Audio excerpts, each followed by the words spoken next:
السلام عليكم ورحمة الله وبركاته. باختصار، واحد مشهور مسوي زواج في الرياض وضجة إعلامية.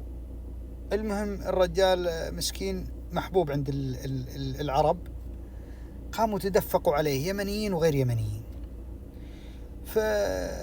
بنفس هذه الظروف ونفس هذه المناسبات اللي تجيك من فوق الرأس، المثل اليمني يقول اللي تجيك من فوق الرأس، لازم تعذر صاحب الزواج أو صاحب المناسبة بأي شكل من الأشكال وتلتمس منها العذر.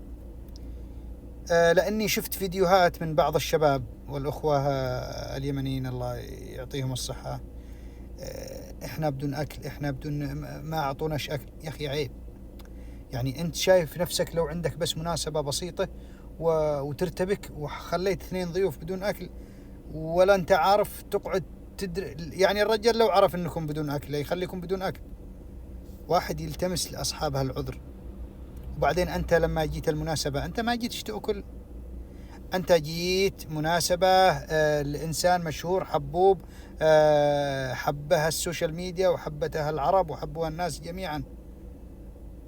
ما فيش واحد من الذي جاءوا في الزواج يقول هذا خلينا بدون أكل إلا أصحابنا اليمنيين، ولا جاءوه أردنيين، جاءوه سعوديين، جاءوه العرب كلها.